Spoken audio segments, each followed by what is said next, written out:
Halo para pionir di seluruh dunia. Selamat datang kembali di saluran informasi kita. Kita baru saja melewati penghujung tahun 2025 yang luar biasa. Tepat setelah transisi ke fase open network sejak Februari lalu, mata dunia kripto kini tertuju pada peristiwa besar di hari Natal kemarin, yaitu pembukaan kunci token atau token unlock massal. Banyak pihak memprediksi akan terjadi volatilitas tinggi, namun apa yang terjadi di jaringan on-chain justru mengejutkan banyak orang. Di tengah perdebatan sengit antara pendukung utilitas dan para pengkritik eksekusi, P-Network justru menunjukkan metrik yang sangat tenang. Apakah stabilitas ini merupakan tanda kematangan ekosistem yang selama ini kita bangun? Ataukah hanya sebuah ketenangan sebelum badai? Hari ini, kita akan membedah tuntas dinamika ekosistem pasca unlock, fakta di balik sistem verifikasi KYC-KYB, hingga meluruskan isu KYG yang sedang ramai di media sosial. Mari kita bedah selengkapnya. Stabilitas on-chain dan dinamika ekosistem, menakar masa depan P-Network di era open network. Komunitas P-Network menunjukkan adanya stabilitas harga setelah pembukaan kunci token pada 25 Desember, yang melepaskan tahap baru Pi ke dalam sirkulasi.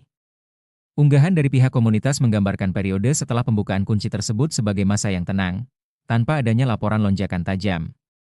Para pendukung membingkai hasil ini sebagai tanda kematangan ekosistem, alih-alih volatilitas jangka pendek.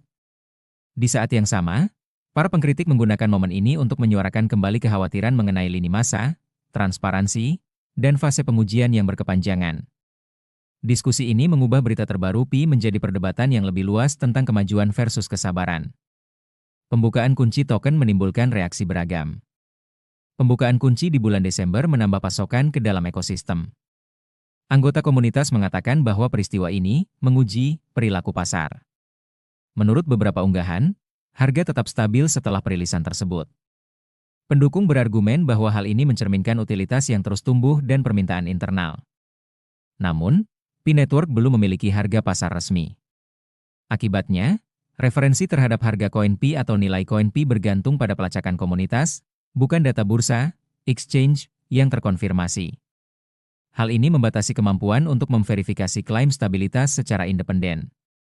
Meski demikian, beberapa pengguna menyebutkan bahwa tidak adanya aksi jual panik, panic selling, adalah hal yang patut diperhatikan. Mereka menggambarkan respons kali ini lebih terukur dibandingkan saat pembukaan kunci sebelumnya. Klaim utilitas versus kekhawatiran eksekusi. Para pendukung menyoroti perluasan penggunaan di dalam ekosistem. Mereka mengutip aktivitas perdagangan komunitas dan meningkatnya jumlah pengguna yang terverifikasi. Beberapa unggahan merujuk pada lebih dari 19 juta peserta yang telah disetujui KYC-nya serta keterlibatan pedagang, merchant, yang terus berlangsung. Namun, pihak lain tidak setuju. Para kritikus berargumen bahwa banyak fitur inti masih berada di lingkungan pengujian. Mereka menunjuk pada migrasi yang tertunda, imbalan validasi yang masih tertahan, dan aplikasi yang masih berjalan di infrastruktur testnet.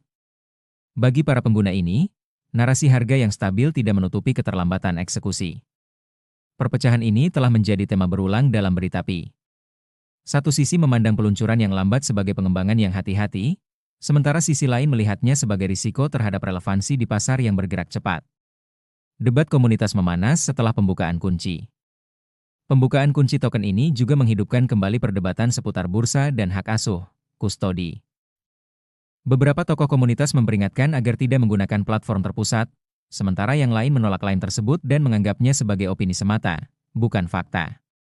Argumen-argumen ini berkembang bersamaan dengan diskusi yang lebih luas mengenai kepercayaan dan kendali. Sementara itu, pengembang dan pendukung jangka panjang mendesak kesabaran. Mereka berargumen bahwa memaksakan pembaruan secara terburu-buru dapat menyebabkan kegagalan teknis. Mereka juga mengatakan bahwa utilitas dunia nyata memerlukan uji beban, stress testing, sebelum akses dibuka secara umum. Para kritikus membantah bahwa waktu 7 tahun sudah merupakan masa pengujian yang sangat lama. Mereka memperingatkan bahwa kelelahan pengguna mulai tumbuh dan jaringan alternatif bisa mendapatkan adopsi lebih cepat. Klaim stabilitas harga tetap bersifat informal. Klaim mengenai stabilitas harga terus beredar, namun tetap bersifat informal. Tanpa perdagangan terbuka, harga koin Pi dan nilai koin Pi tetap menjadi metrik referensi komunitas saja. P-Core Team belum mengeluarkan komentar resmi yang memvalidasi angka-angka tersebut. Sebagai hasilnya, pembukaan kunci di bulan Desember ini lebih berfungsi sebagai pengecekan sentimen daripada sinyal pasar. Hal ini menunjukkan bagaimana reaksi pengguna secara internal terhadap perubahan pasokan, tetapi tidak mengonfirmasi adanya permintaan eksternal. Dunia kripto baru saja melewati momen krusial di penghujung tahun 2025, dan perhatian publik tertuju tajam pada Pi Network. Tepat setelah transisi ke fase Open Network yang dimulai Februari lalu, peristiwa penting kembali terjadi, pembukaan kunci token unlock, besar-besaran pada hari Natal. Namun, alih-alih terjadi volatilitas yang merusak, metrik on-chain justru menunjukkan ketenangan yang signifikan. 1. Ujian stabilitas dan kedewasaan ekosistem. Fenomena pasca pembukaan kunci ini menjadi bukti kuat bagi para pendukung Pi. Laporan menunjukkan adanya stabilitas harga yang konsisten tanpa adanya aksi jual panic selling. Meski Pi Network belum memiliki harga pasar resmi di bursa eksternal, perilaku pengguna yang terukur ini dianggap sebagai tanda kematangan ekosistem. Para pionir tampak lebih fokus pada utilitas internal daripada spekulasi jangka pendek. Namun, ketenangan ini tidak lepas dari perdebatan. Para kritikus tetap menyoroti tantangan eksekusi, seperti migrasi yang tertunda dan aplikasi yang masih berjalan di testnet.